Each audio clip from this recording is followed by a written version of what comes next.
Thank you for joining us here at this rainy evening. Perfect timing for enjoying a glass of wine with friends. Full house, very happy to see you all. We're going to enjoy a couple of wonderful wines. To be honest with you, I've not tasted either one of them before. So for me, this is always, as for you, a surprise, which wine we're going to serve. But one thing I can tell you right away, we will definitely taste these wines at their very best because we depend on the tool. That's how we refer to our wine glasses. It is the tool to truly showcase and enhance the aromas of these fantastic wines. We have the tools in front of us, starting with the plastic cup, the classic Pika, which seems to be misplaced on this fantastic evening, but it is a point of reference because many people still get introduced to wine through a plastic cup. By my accent, even though I'm Austrian, you can hear I learned my English in America. I lived there since 10 years in charge of the US business. And there, when people taste wine on site, not the winery, but the liquor store, the wine boutique, they predominantly taste from plastic cups. So we're going to taste some of these wines in reference from the cup versus the glass. Glass number 2 is our Chardonnay glass, in particular for Montrachet style. We also have a Viognier glass in our collection. Glass number 3 is our glass tonight for Sauvignon Blanc. It says on the tasting mat Riesling, which you can also use this glass for. So this is a glass we can use for 2 different grape varieties, both white wine, Riesling and Sauvignon Blanc. Glass A, very special glass because it caters to a very difficult grape variety, Pinot Noir. And glass B easily could hold more than a bottle of wine. Becomes very handy when the doctor tells you a glass a day is healthy.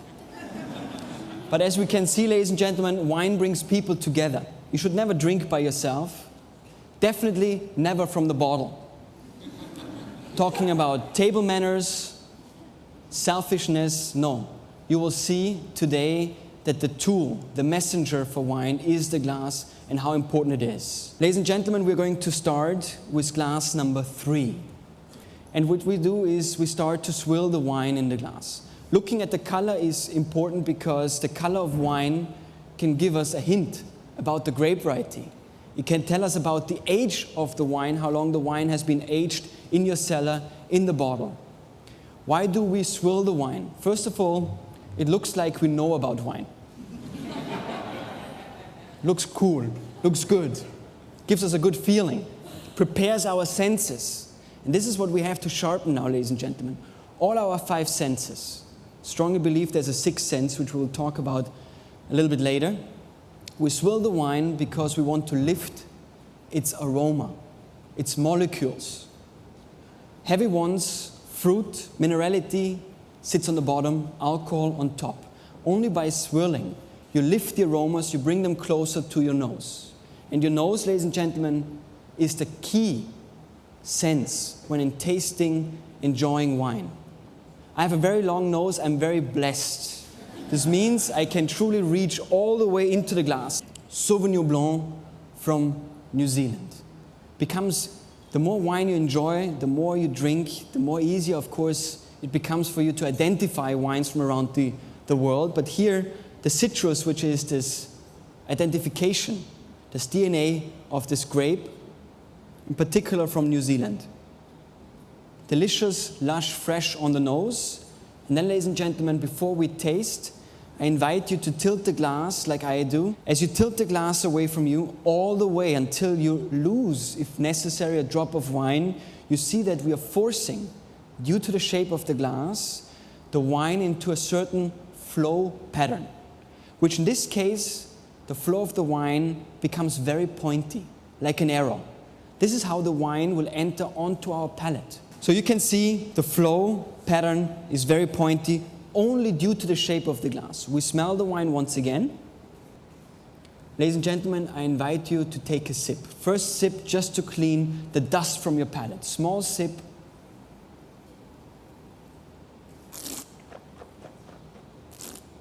Beautiful mouth feel, ladies and gentlemen. This is where it starts. This is your sixth sense. Texture on your palate. Silky. Temperature. Just perfect. Not too warm, because if wine would be too warm, all you would get is the alcohol. Perfectly balanced in terms of temperature. Long-lasting aftertaste. As we sit, as we listen, the wine grows on us, right now on our palate. More and more aromas come forward. You have wonderful minerality. Due to the shape of the glass, we're forcing the wine directly to the front part, the tip of our tongue. First impression. Here, the wine appears to be more on the sucré, on the sweeter side. Even though Sauvignon Blanc is famous for high acidity. But by bringing the wine towards the front part of our palate, we're balancing the acidity to bring forward the fruit. Your palate is very simple. You can only detect 4 aroma components: sweet, sour, salt, and bitter. All the nuances, all the parfum goes through your nose. Feel the texture on your palate, how silky, creamy. And then when you swallow, you have this long-lasting aftertaste. The acidity is perfectly balanced and the minerality comes forward. And all this, of course, due to the quality in the wine, but also the vessel that we drank it from. The plastic cup, joker, number 1. Please pick it up. Smell it first, empty. Neutral. Plastic has no scent. We pour from glass 3, the Sauvignon Blanc, everything goes into the plastic cup. For some of us who have never had wine from a plastic cup, it looks more like a doctor's sample, but don't worry, it's not. It is finest wine from New Zealand in a plastic cup. Try to swirl the wine and smell the aromas. Now, due to the vessel, it has become much more difficult to identify the fine nuances, the parfum. Left over is hardly anything. It has nothing to do with the material plastic. What a pity. Truly, only due to the shape. You can see, like a martini glass, it's flaring out. It's not tapered in. It cannot capture as much of aroma. We taste from the plastic cup, and when we do so, please concentrate on the flow onto your palate. Where does it meet first impact? Due to the shape, we're sucking the wine from the glass onto our palate, and it ends up where? Just at the center. Behind the tip of our tongue, in the center, which is, generally speaking, in terms of senses, numb and spreads where to? The side wall of our palate. The senses for minerality, saltiness, and acidity makes the wine taste bitter. We pour it back into glass number 3. Our Sauvignon Blanc glass. Less in the wine glass due to tasting, smelling, and enjoying. So less in the Riedel glass. We smell once again. And this is not magic. This is truly a glass tapered to the DNA of Sauvignon Blanc. On the nose, you have the entire spectrum. The wine appears to be 3-dimensional.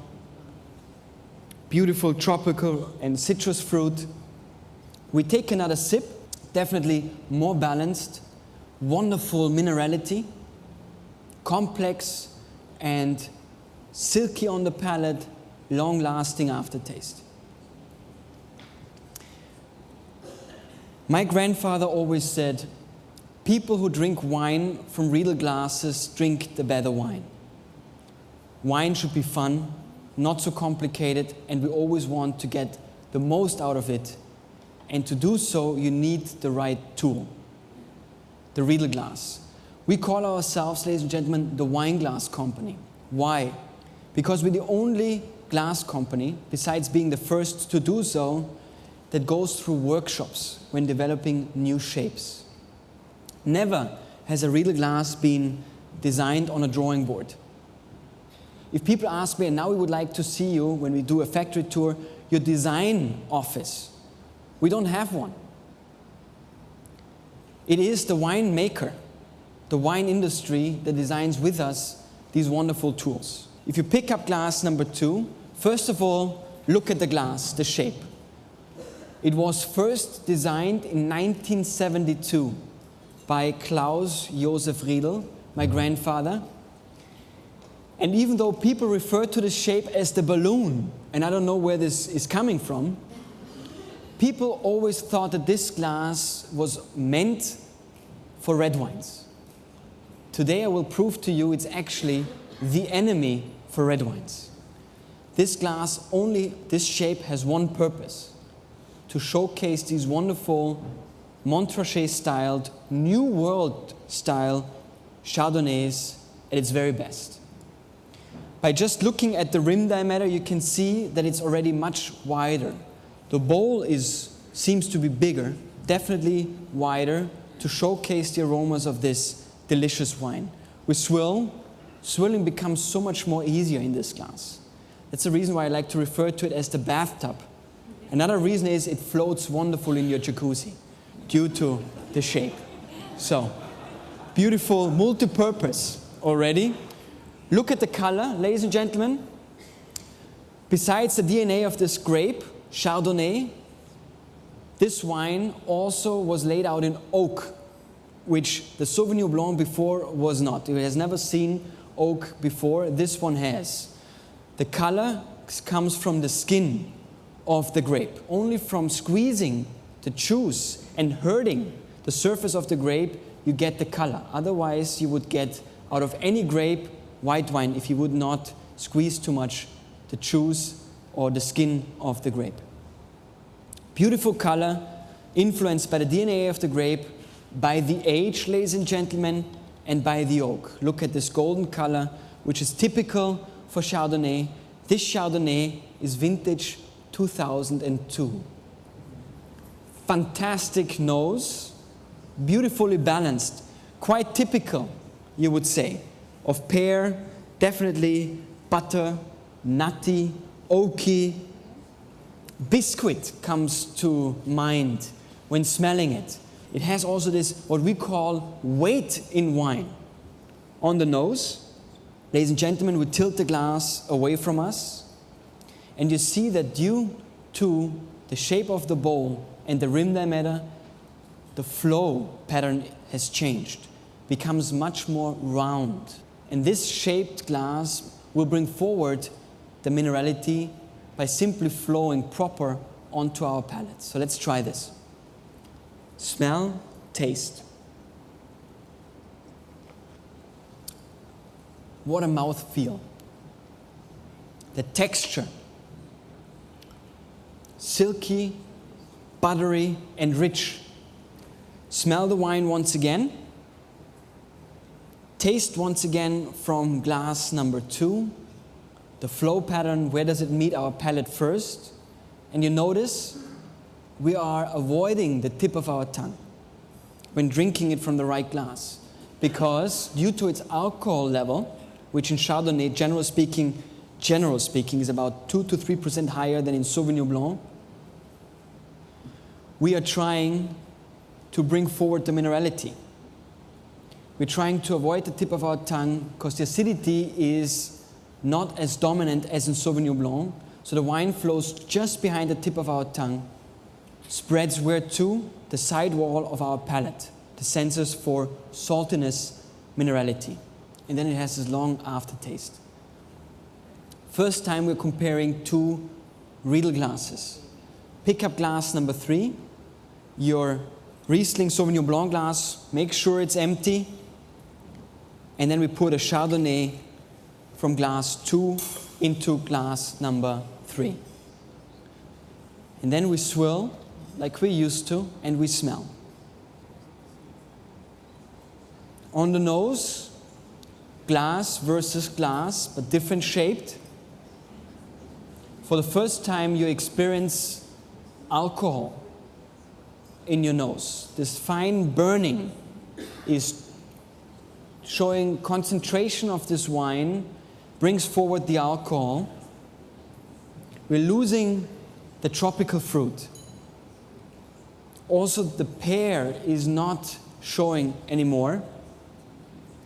The wine is more dull in this glass. And we taste from this glass, remembering that it was meant for wines that have higher acidity levels. And the first thing we realize is your sixth sense, the mouthfeel. The texture, it went from silky, buttery, to dry and more bitter. The surface of your palate has this fine vibration now, which in Burgundy, they would say the wine is alive. There's nothing bad about it. But it just completely changed the mouthfeel, which in a blind tasting, ladies and gentlemen, would now make it sheer impossible to say this is the same wine served from two different shaped glasses. We're pouring it back into glass number 2, just to refresh our memory, how beautiful Chardonnay should be. We are continuing with a grape variety which I'm very friendly with, which means I love it. It is simply because Pinot Noir, I believe, is the most food-friendliest wine, period. Most people don't like Pinot Noir yet because they never tasted it from the right glass, which means that Pinot Noir is famous for high, unbalanced acidity. People refer to it as a dry wine, a green wine, bitter wines, compared to these wonderful, powerful Cabernets. I simply believe if you serve it in the right glass, Pinot Noir becomes the best which is out there. I don't grow any wine, no vines, I don't sell any wines, so I'm allowed to say that. This particular glass is a redevelopment of our existing glass. If you know Riedel, the Vinum collection, for example, this is called Vinum XL, so it's an evolution, a hybrid of the original, and the difference is this little lip, which I call the acidity bumper. Glass A, ladies and gentlemen, Pinot Noir with swill. Look at the color. Ruby red is how we identify it. We smell. You have beautiful sage and tea leaf aroma. Ladies and gentlemen, I invite you to take a sip.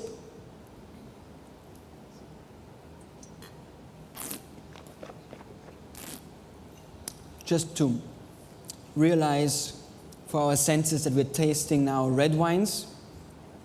Not bad, huh? Not bad. Beautifully balanced, red fruit. Also on the palate, you have smoky character. You have coffee, red fruit, Bing cherries, ripe black cherries come to mind. Where is the acidity? It is there, firm but balanced. Where are the tannins? Longevity in red wine, guaranteed. It's there, but balanced. Balanced due to the shape of this glass. Kindly ask you to tilt the glass away from you like we did before, just to analyze and realize the flow pattern. Only due to this lip, the wine flow once again will become focused and pointy. Why? The magic word is acidity. So we want to have these acidic wines at the tip of our tongue to balance, bring forward sugar, sweetness, and this wonderful aromatic aftertaste. The only other way to truly have food and wine pairing is by creating an aftertaste, which this wine leaves behind on your palate. We taste the wine, we swallow the wine, and left over is a prolonged aftertaste, which allows us now take a bite and have perfect food and wine pairing on our palate. Pour from A, the Pinot Noir, into glass number 2, your Chardonnay glass. Glass number 2 is the Chardonnay glass, the wider bowl, making sure everybody has it in the right glass. It already hurts my eye. And you will see it will do the same for you in future. We swill red wine in a white wine glass. We smell. On the nose, a hint of burn, alcohol, too settled, not as vivid. The red fruit does not jump out of the glass and kisses us awake. Settled, more alcohol on the nose, hint of first time oak, which we didn't have before, hardly any fruit. Definitely the concentration in red fruit is lost. And now, before we taste, fresher memory. How will the wine flow onto our palate? And why? Due to the DNA of Chardonnay, which is so different than Pinot Noir, will taste. Is there a difference? Nothing can hurt a wonderful good wine, so we thought. Bad storage will do the job, and definitely the wrong glass as well. Dry, short in aftertaste, and bitter. Filled with tannins. Can it get worse? I don't know. How about the Joker? We tried a plastic cup. Why not? Everything goes into the Pica 1. We swill and we smell. When we smell, fruit is sitting on the bottom, not vivid, doesn't come forward. We taste the wine.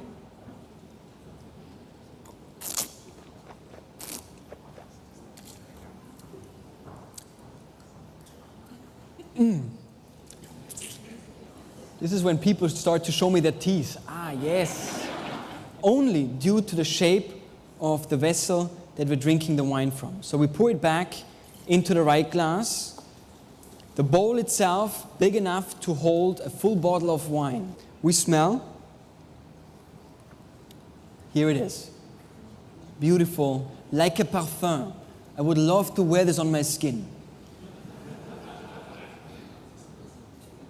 We taste.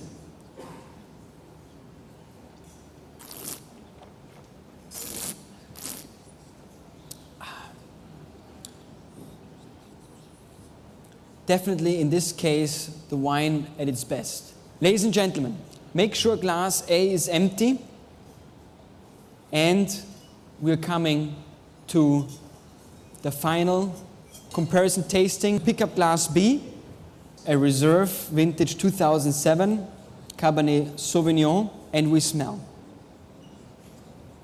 On the nose, you right away have cassis, a hint of eucalyptus, and we taste.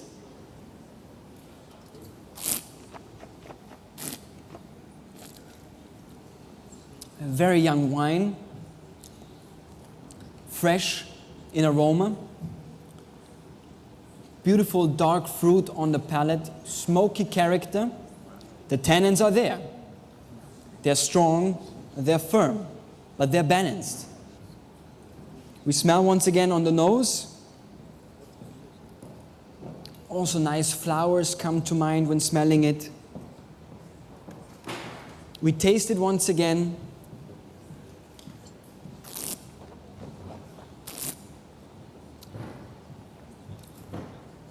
Wonderful spice.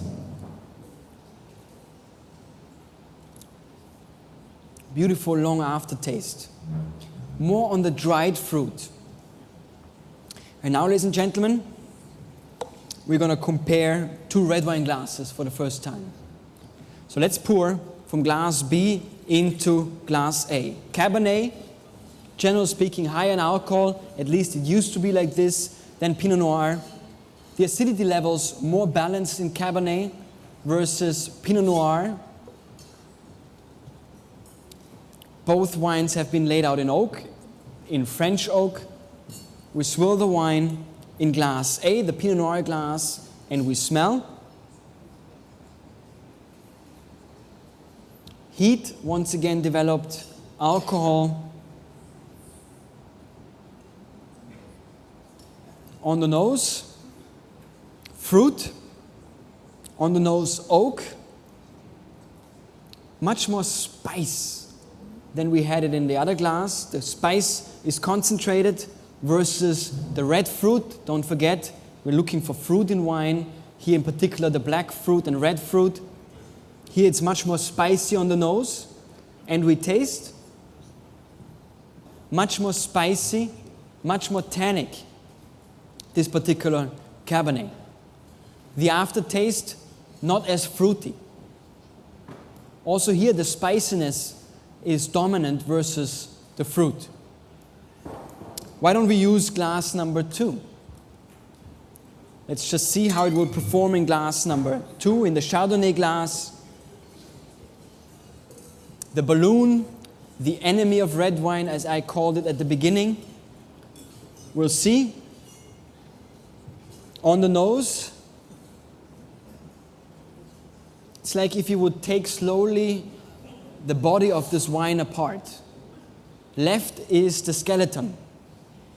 The fat is gone. The fruit is gone. Left is the alcohol.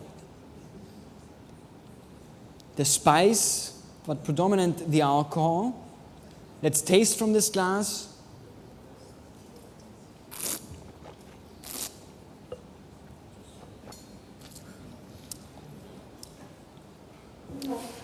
And this is the reason why I dared to say, never put red wine into the balloon. Because you notice that the wine has changed so much that you rather would drink water with ice.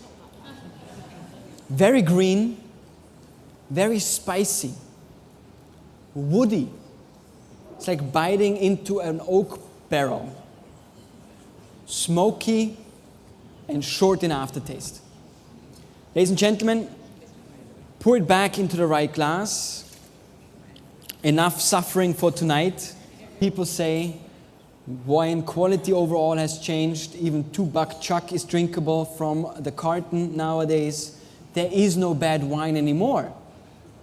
But we have learned today that wine can be so much better and easier to understand when using the right tool.